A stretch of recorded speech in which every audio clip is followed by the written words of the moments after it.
are like 80 years old. Okay, I missed those references. Did you ever watch Nurse Jackie? Is that the one that was with Soprano's wife? Yeah, Edie Falco. Like 1 or 2 seasons. The first season when she was working at a bar, they actually filmed it at Kelly's before they moved it on set. I don't remember that So they gave Kelly's a lot of money, and like they finally got like a fancy karaoke machine instead of just like singing with a microphone and like a share CD behind you. Dude, it was great. We were talking about this the other day, but we're doing karaoke for my birthday in the next month. What's everyone's go-to karaoke song? Because mine's more of a Boys to Men and or Sinatra. What's your go-to karaoke song? Do y'all have the? I hate karaoke, but if I don't like to. I sing for a living. It's not fun to me. So if it's why people ask me to dance all the time, and I'm like, I don't want to go dancing. Like even though I don't do it anymore, it's like it was my job. So singing, so you don't like being around people. You don't like speaking. It depends. You don't like dancing. That depends on my mood. This guy goes on stage every fucking week. And does a performance. So it's like, but that's different. Kind of like that's not wanting to eat sausage. All right, so if you had to pick a karaoke song. By the only karaoke songs I am known to do are Chattahoochee and Friends in Low Places. Friends in Low Places is a good one. I like Burning Down the House too. That's one of my good ones. I don't know if I could get those words. I don't even know that. Is that country? Nah, it's Talking Heads. It's David Byrne. I know Talking Heads, but yeah, you're 30, you know. Okay, well, anyway, I didn't mean to ruin. I just railroaded the conversation. Whatever. Sorry. Goddamn karaoke does it every time. Okay, so hold on. What's your go-to? Probably Boys to Men. On Bended Knee's a good one. And if you do a duet with Mallory, shout out Mallory. You can get Mariah Carey segue in there. One Sweet Day. Sorry, One Fine Day's. One Fine Day is a movie with Thora Birch. So One Fine Day's with George Clooney and Michelle Pfeiffer. Yeah, but Thora Birch is the kid in it, is she not? I don't know. Isn't she? Kids? Come on, man. You know who Thora Birch is? She was in Hocus Pocus. No, Thora Birch. Listen, Thora Birch was in a sitcom on Lifetime called Day by Day. One Fine Day, I had my days backwards. The girl was Bernie and no, you mean Step by Step. No, Thora Birch was also in American Beauty. Yeah, the redhead. Yeah. Yeah. Not the neighbor, but the daughter. Right. Yeah. Oh, okay. That was not the same girl as One Fine Day. No.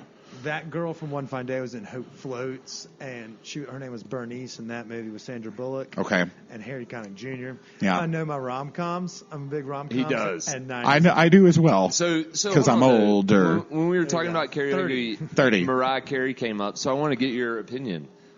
Nat King Cole Christmas or Mariah Carey Christmas? How very dare you? They coexist peacefully in my universe. But which one are you not even to rapid fire, and you're already throwing tough questions? I will tell you the first. Which one are you when it snowed, first? listen, I'll tell you what I put on first this year. The first snow day, the first thing I did, Kelly Clarkson, Wrapped in Red. Whole Get album. The fuck out of but here. I will tell you, my favorite Christmas albums, Carpenter's Christmas album, is the shit. My old roommate, his parents were actually studio singers on that album.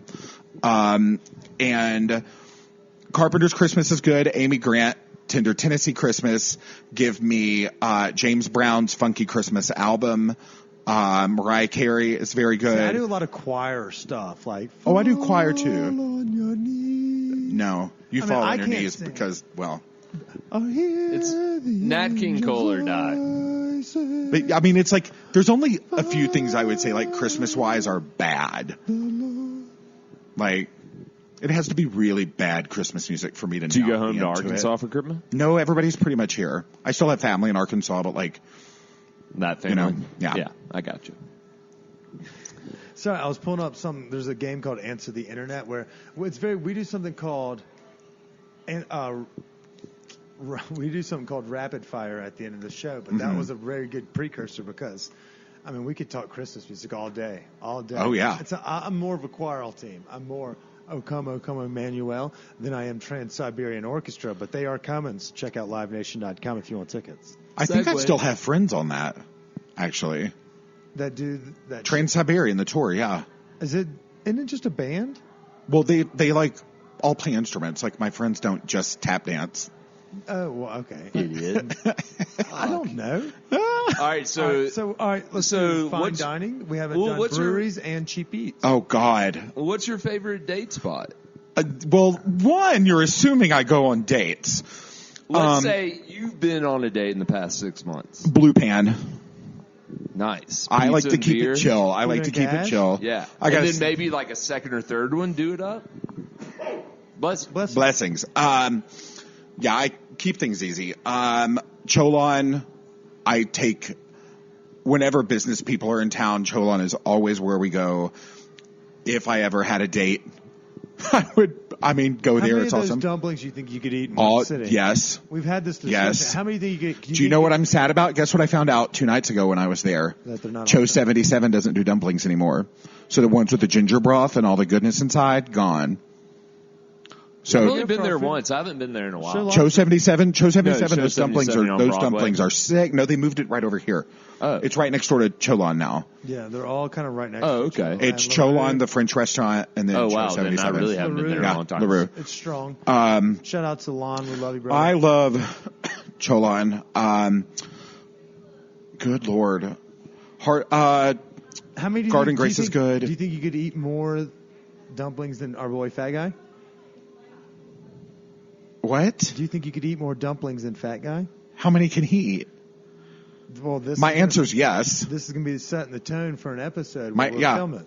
Yeah. You think you could eat more? Absolutely. All right. I think Fat Guy's gotten all healthy all of a sudden. I don't think he could do it. Oh, dumplings, it's like eating nothing, though. They're like cotton candy, but soup. Dude. Like, they just kind of disappear. And we talked about this on the New York recap, and we won't, I know we're going long here, but those dumplings at Joe Shanghai in New York.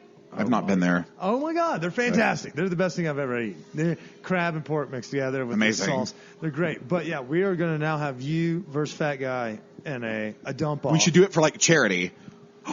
Get a charity component and be like, for every dumpling we eat, for every serving of dumplings we eat, y'all will pay.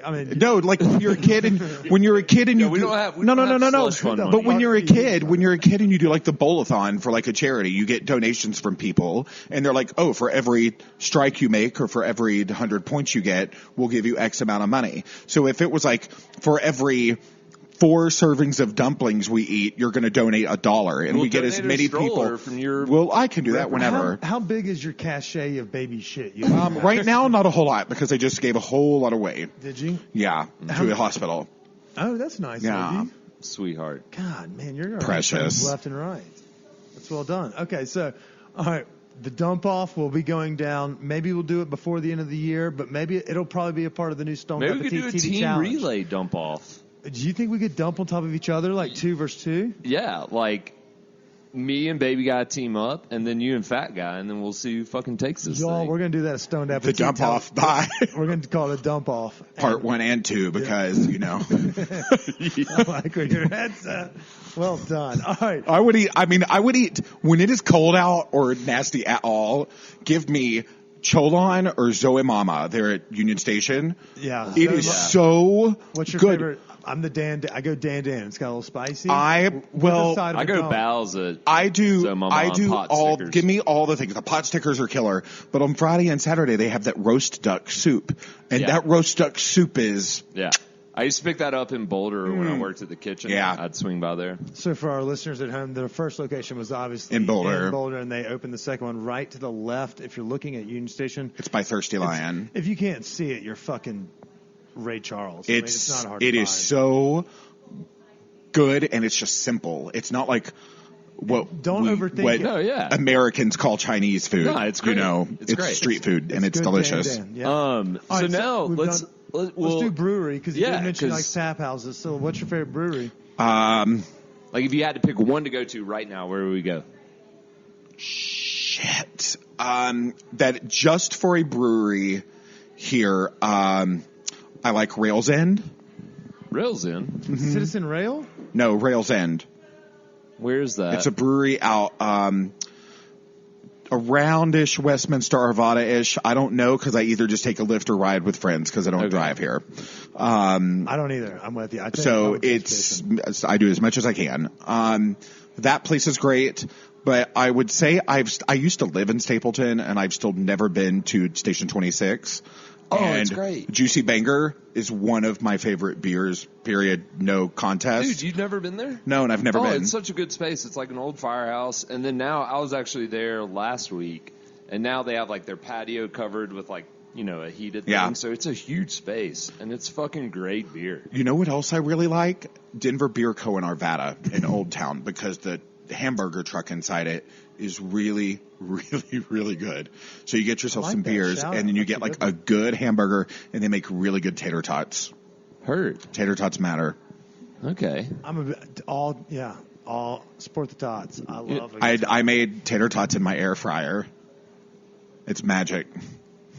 Oh, they're not shit. soggy. They're not soggy like if you make them in the oven or anything. He did there. He wants to. Yeah. He wants to talk about the air fryer. We were going to get there, but do it whenever. I don't care. You fucking forced our hand here. So, all right. So we were talking about food, and before I guess we'll do cheap eats. But you mentioned you like to cook a lot, so we'll dive into that.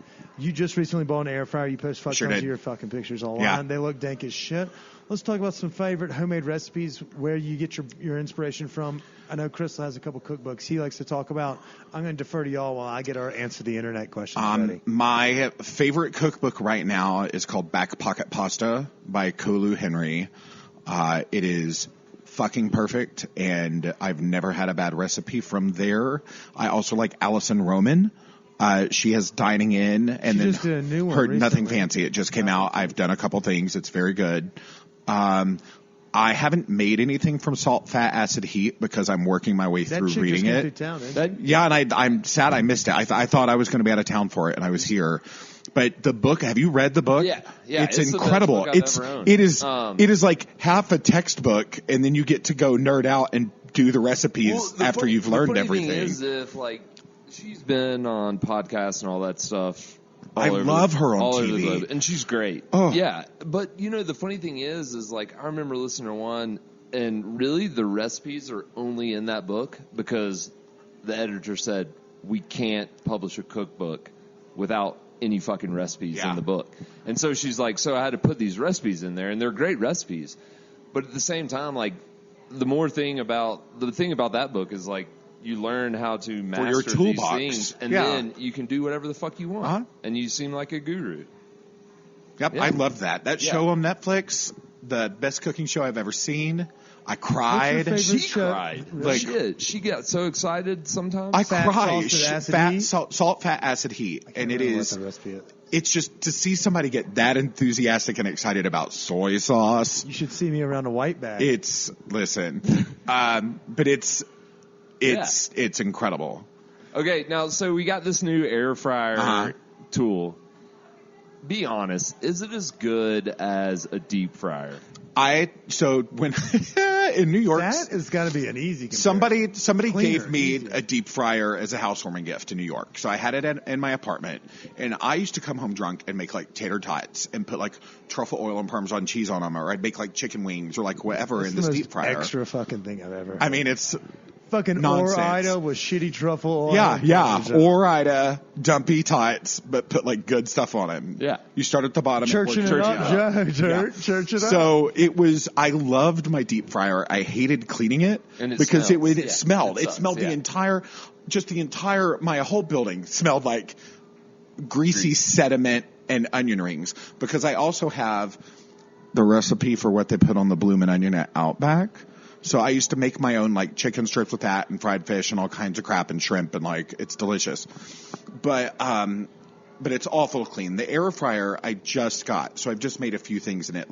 I made tater tots, I made chicken thighs, and today I made chicken wings. Do they get crispy? Yes. Crunchy, So what I did with these chicken wings today, I got a rub. Do you know Flatiron Pepper Company? They're a local company here. They use their pepper at Marco's. Shout out to Marco's. By the way, those fucking limoncello wings are my favorite. Have you ever had them? No. Oh. Limoncello wings. The limoncello wings down there. I used to live across the street, and so by Ophelia's. So I went there. They have limoncello wings, and then they come with roasted Vidalia onions and pita. So you can either eat it separately or get all the chicken off and make a little sandwich. They're very good. So the chicken wings, I got to rub the Flatiron Pepper Company. That's where I was going. Flatiron Pepper Company. They use it there, but then at the Sink in Boulder, that's where I found it. That they use that pepper. I love the Sink. Shout out to the Sink and Colorado Shakespeare Festival. So I ground up one of the pepper blends is like an ancho and smoky one. So it's like 3 different peppers. So I pulverized it in a grinder, mixed that with a little bit of salt, onion powder, garlic